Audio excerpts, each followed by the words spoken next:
पत्नी को घर में रोता छोड़ दिया, परिवार को छोड़ दिया और ये महात्मा बने आगे के लिए निकल दिए। महाराज अब हम घर में नहीं रहे, अब हम घर में नहीं रहे। ऐसा नहीं भक्तों कि लो बंदा छोड़ी नवल दे नारी, वो आगे बड़ो भूप बलधारी।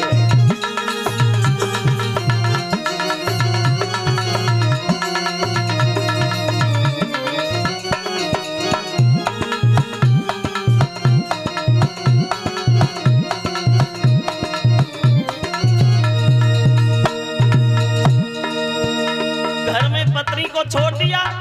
नवंदे ने पैर पकड़ लिए, महाराज रुको रुको, मैं तुम्हारे बिना कैसे जी पाऊंगी। तो अब कहने लगे अब मेरी चिंता न करो, अब जैसे जीना वैसे रहना।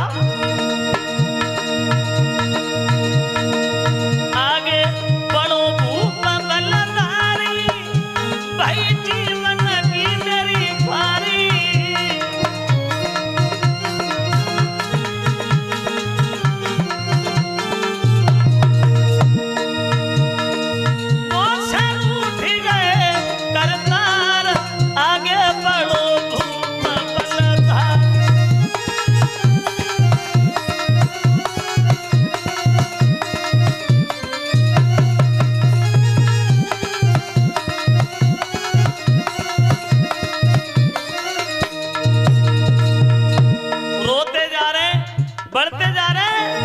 सावनी भक्तों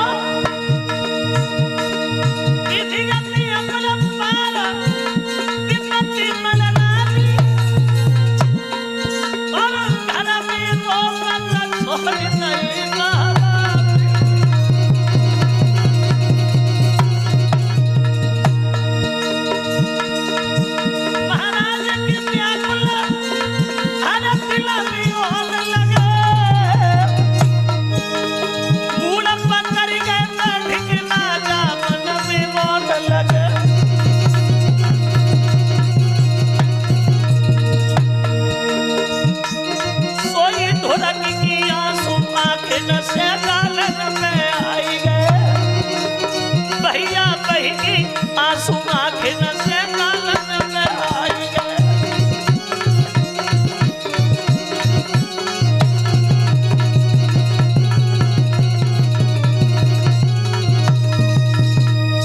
घर को त्याग दिया, महात्मा बन के भाग गए और ये वन में जाकर के महात्माओं के साथ रहने लगे।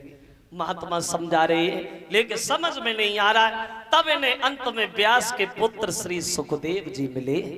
बोले महाराज सुनो, अब रो नहीं, अभी तुम्हारे जीवन में 7 दिन शेष बचे हैं। अगर गौर से देखो तो हर आदमी के जीवन में 7 दिन ही शेष है।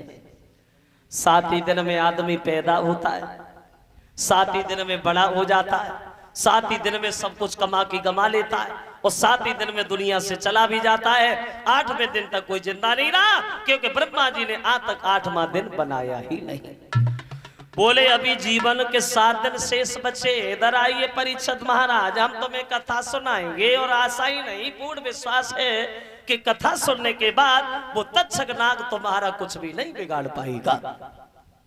और सुखदेव जी परीक्षित को कथा सुनाने के लिए तैयार होते हैं। वहां गंगा के किनारे हरिहर क्षेत्र में ऊंचे से सिंहासन पर बैठ करके परीक्षित को कथा श्रवण कराने लगे। एक बात और हम आपको बताएं, ये सुखदेव कौन थे और इतने बड़े विद्वान कैसे बने गए सुखदेव। सुखदेव का परिचय बहुत जल्दी में।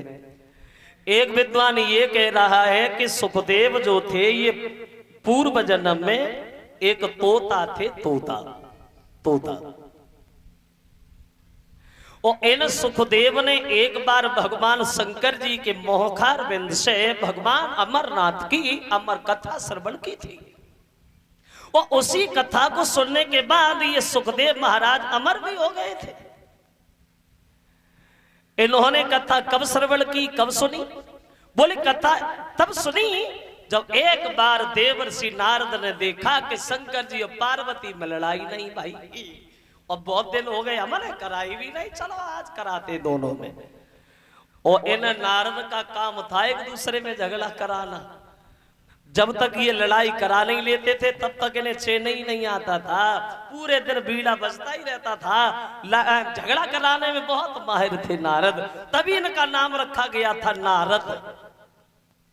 इनकी कई हुई बात कोई रद्द ही नहीं करता था, जैसा कह दिया वैसा ही मान लेते थे लोग, इधर की उधर उधर